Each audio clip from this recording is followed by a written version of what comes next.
My name's Sean Coates, I'm a black belt under Victor Seamer. This is my assistant, Coach Rav. We're here to show you guys how to become great at grappling from beginner level, from brand new, all the way up to black belt level. So make sure you join us, watch our videos, like, subscribe, and turn on notifications. Hey guys, so today at Solid Grappling we're going to show you 3 super simple, super basic ways to get the finish from closed guard.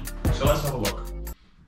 Okay guys, so let's have a look at one of the most basic submissions here from closed guard. So, the way I'm going to get this submission is called a kimura. It's one of the most basic shoulder locks in Jiu-Jitsu.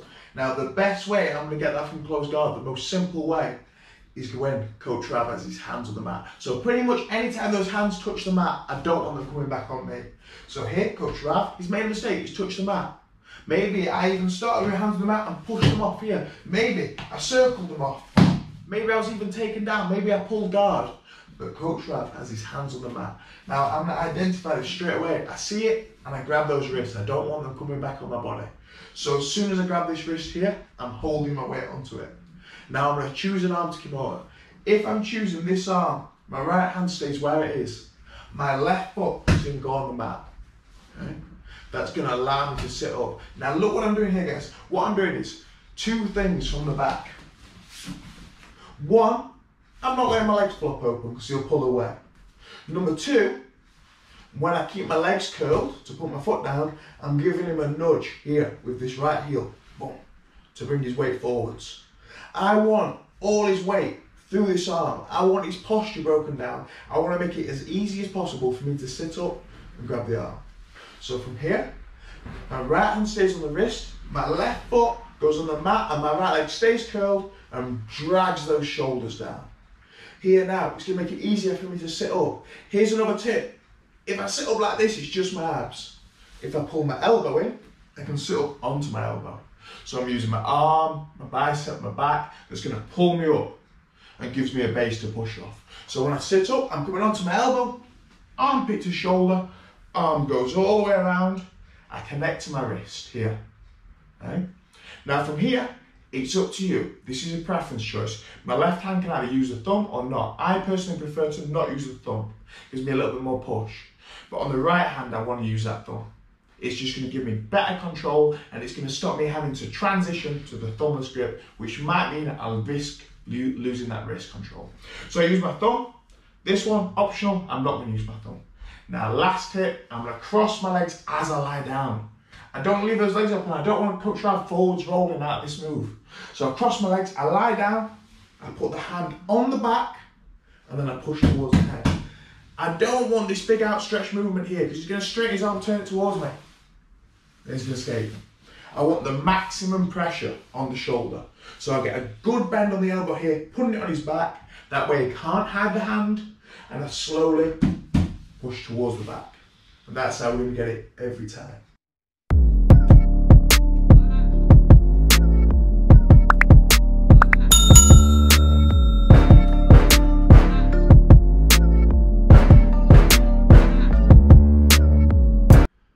Okay guys, so here we're looking at submission number 2 from the closed guard. This is one of the most basic, the most fundamental moves from closed guard in grappling. It's the triangle choke. So let's have a look how I'm going to set it up. One of my hands is going to weave underneath the arm and I'm going to grab the neck here. That helps me bring down his posture. So it's going to go underneath the arm and grab the neck. Now as I'm doing this, my right hand is going to grab that wrist. So one arm underneath, the other hand grabs the wrist. As I make a connection to the back of his neck, I'm going to push that hand in.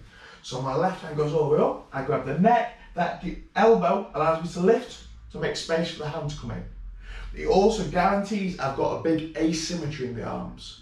So that means a big difference from one side to the other. So as I lift the elbow, I can push in, that allows me to open my legs and now here I'm going to fire my hips up. I'm not going to be lazy, I'm going to hips all the way up. Boom. That way I've got rid of as much space as possible. When I go for the triangle, the big thing I'm looking for is head and one arm in between my legs. From here, I'm moving that arm across, then dropping my hips. If he frames here, I'm going to lift the hip up, hand on the elbow, push across on the drop, I grab the shin, foot on the hip escape, and I'm going to close my legs. I'm not crossing my legs here, I'm triangling my legs, that's what let's call it. Back of the knee, over the ankle or shin, and I'm going to squeeze my knees together. if I need to here as well, guys. Hopefully when we're practicing the move, we don't need to, but for competition, for sparring, sometimes it can help us to pull that head down as we squeeze the legs.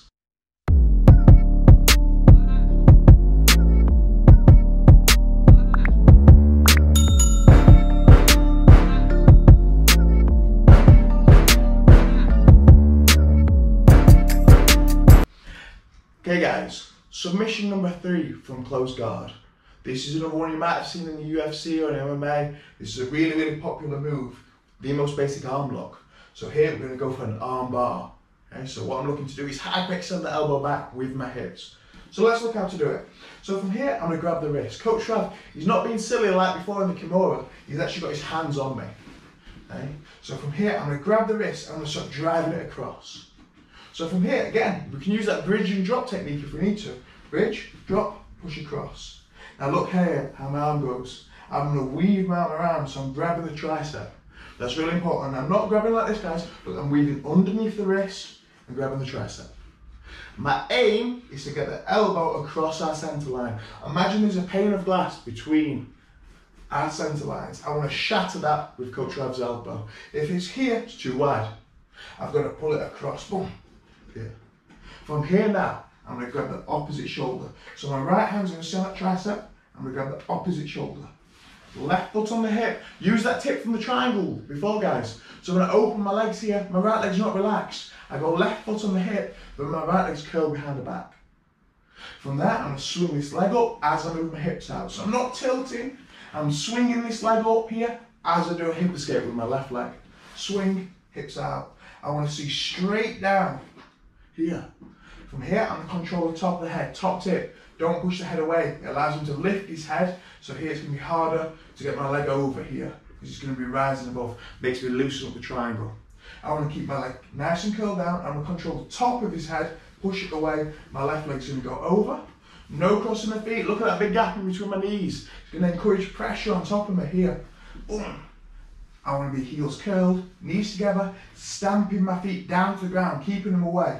From there, I'm going to control the wrist, thumb up to the sky, not sideways. This will work, it's just less effective. I want that sharp pain on the side of the elbow by moving the joint sideways rather than just hyperextending it in a normal straight backwards fashion. I want it on the side. So heels down, knees together, thumb up to the sky, control that wrist, and then we're going to slowly do a bridge by lifting our bum up to get the tap.